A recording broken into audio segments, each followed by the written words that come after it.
Merhabalar, Filiz Gökdemir, ben eğitim koordinatörü. Kumaş Fırsatı YouTube kanalındaki büyük beden kalıplarımızın son videosunu çekiyoruz şu anda sizlerle birlikte. Kol kalıbını hazırlayacağız. Kol kalıbını çekmek için yapmamız gereken neydi? Bel düşüklüğümüzü almak.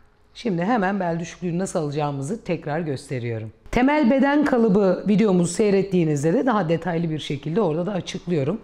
Buradan köprücük kemiğinden şu şekilde belimize inen kısma kadar ölçüyoruz. Bu bizim bel düşüklüğümüzdür. Belimizi bulamadık. Nerede olduğunu tahmin edemedik. Ne yapıyoruz?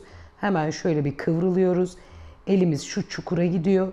Çukur olan yer bizim belimiz. Oraya kadar ölçümüzü alıyoruz ve kol kalıbına geçiyoruz. Şöyle bir çalışma çizgisi çekiyorum. Ve buradan itibaren öncelikle pazu düşüklüğümüzü alıyoruz. Pazu düşüklüğümüz neydi standart? 12 ile 16 arası. Biz normalde 38, 36, 40, 42 bedenlere 12 ile 14 arasını kullanıyoruz. Büyük bedenlerde bu 15-16'ya kadar çıkacaktır. Ben burada hemen 15'i işaretliyorum. Şuradan da düzünü alıyorum.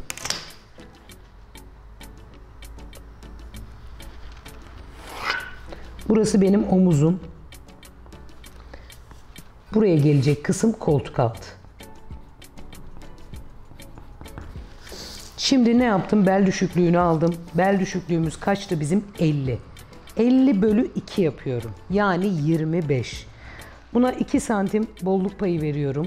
Ama bedenin büyüklüğüne göre kol evimiz çok daha genişse bunu 4-5 santime kadar çıkartabiliriz. 27. Düz çizgimi alıyorum. Ölçüyorum kaç santim? 32. 32'nin yarısı 16. 16'nın yarısı 8. Buradan da 8'i buluyorum. 24. Gördüğünüz gibi eşit parçalara böldüm. Burası benim orta çizgim. Koltuk altından itibaren aşağıya doğru 1 santim. Yukarıya doğru 1 santim çıkıyorum. Ve burada yuvarlama işlemini yapıyorum. Bunu elinizle de dönebilirsiniz. Şu şekilde rigamızda kullanabilirsiniz. Çok düz geldi burası. Evet. Şöyle. Ortaya getirdim. Ortadan sonra direkt üst kısma çıkıyorum. Yine yuvarladım. Omuza doğru geldiğimde 1-1,5 santim düz bırakıyorum kolumu. Ve şu anda benim koltuk altım hazır. Takma kol yaptığımızda bu şekilde üst bedeni buluyoruz. Bundan sonrası tasarım, çalışmadır. Boyumuzu alıyoruz. Kaç bizim boyumuz? 62 santim. Bilek ölçümüz 26, yarısı 13 santim. Hemen düzünü alıyorum. Ve koltuk altı ile bileği de birleştiriyorum. Bu düz çalışmalar içindir. Bundan sonrası kol evimizi çiziyoruz. Kısa kol yapmak istersek ne kadar istiyorsak omuzumdan çiziyorum. Bakın şöyle. Önemli olan üst kısım.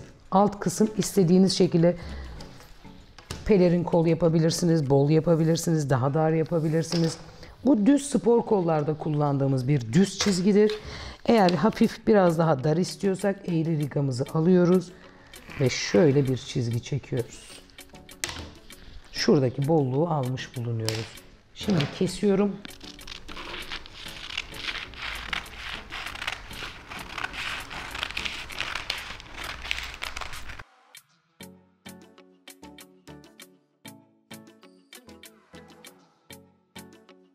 Ön ve arkayı birlikte kestim. Şimdi önde kol evlerinde biliyorsunuz arka kol evi mutlaka 1-1,5 santim daha geniş olur.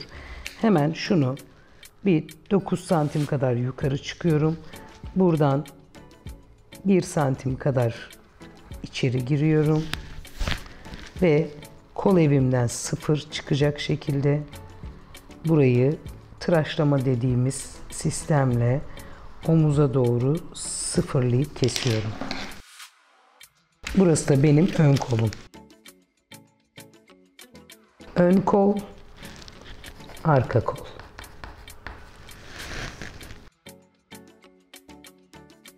Büyük beden kol kalıbımızın çizimini bitirdik sizlerle birlikte. Umarım sizlere faydalı bir video olmuştur.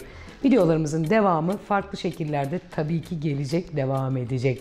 YouTube kanalımıza abone olmayı, Instagram sayfamızdan bizleri takip etmeyi unutmayın lütfen. Bir dahaki videolarımıza görüşmek ümidiyle, hoşça kalın.